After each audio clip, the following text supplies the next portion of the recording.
कल कथा में कहा था, स्मरण में होगा आप लोगों के, देवी को प्रसन्न करने के लिए अग्नि की जरूरत पड़ती है और शिव को प्रसन्न करने के लिए जल की जरूरत पड़ती है। कल की कथा में कहा था। जितने देवी के उपासक हैं या अष्टमी नवमी पूजने वाले हैं, वो कंडा जलाकर, गोबरी जलाकर, गाय का गोबर सूख जाता है उसको जलाकर उसमें धूप छोड़ते हैं। मालपुआ या पूड़ी या खोट या सब्जी जो भी बनता है उसको छोड़ते हैं।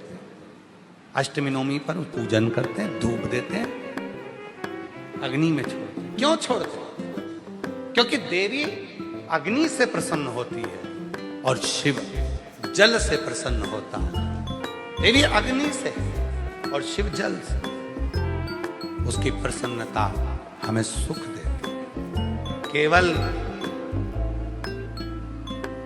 4 नवरात्रे होते हैं, 2 गुप्त होते हैं, एक चैत्र का होता है, एक शरदी होता है। केवल 4 नवरात्रे ऐसे होते हैं जिन नवरात्रे में शिव जी के मंदिर में अगर दीपक भी लगाया जाता है तो लंबी बत्ती का लगाया जाता है। बाकी के समय में शिव के मंदिर में गोल बत्ती का दीपक लगता है। क्यों? कहते हैं 64 योगनियां। आपको पहले भी कहा था, आज फिर अच्छे से समझ लीजिए। ये शिवलिंग है, ये जलाधारी है, ये पानी बहता है, बीच में अशोक सुंदरी है, राइट में गणेश जी हैं, लेफ्ट में कार्तिकेय हैं। शिवलिंग के ऊपर जो जल टपकता रहता है वो शिव जी की 5 लड़कियां, जया, विषहरा, शामली बारी, दौतली, देव।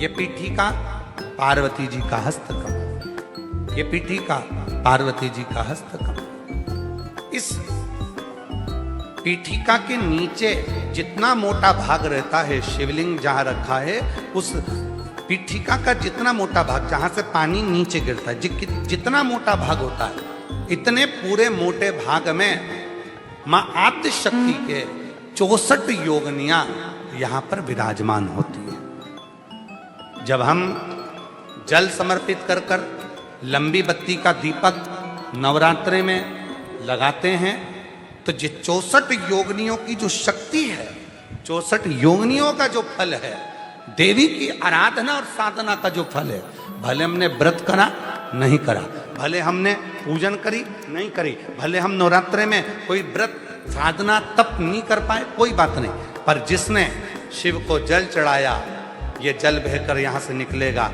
वहीं पर सम्मुख में शिव के लंबी बत्ती का घी का यदि दीपक लगाया, और कितना दीपक कैसा, तो कहा जब हम शिव को नवरात्रे में केवल दिया लगाने के लिए जाते हैं, लंबी बत्ती होती है तो उस दिए के अंदर घी को ज्यादा नहीं भरा जाता, केवल बत्ती को डुबोया जाता है और उस दिए में रखा जाता है, जलाया जाता है।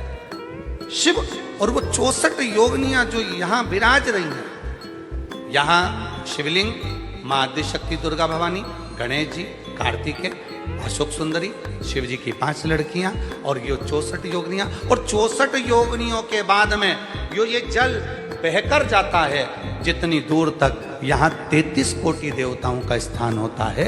इसलिए हम जब लंबी बत्ती का दीपक लगाते हैं जल चढ़ाकर नवरात्रे में, तो शिव की आद्य शक्तियां हमको सुख प्रदान करना प्रारंभ कर देती हैं और हमारे भंडार में कोई कमी नहीं,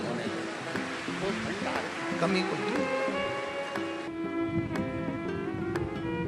इसलिए कई लोगों ने तो गीत भी बनाया है, भजन भी बनाया है, वो कहते हैं ना, मैं तो लाई हूं दाने अनार के, मेरी मैया के 9 दिन बाहर के, मैं तो लाई हूं दाने अनार के, मेरी मैया के 9 दिन बाहर के। माँ आद्य शक्ति की आराधना साधना के साथ शिव की साधना हो तो वो बल देती।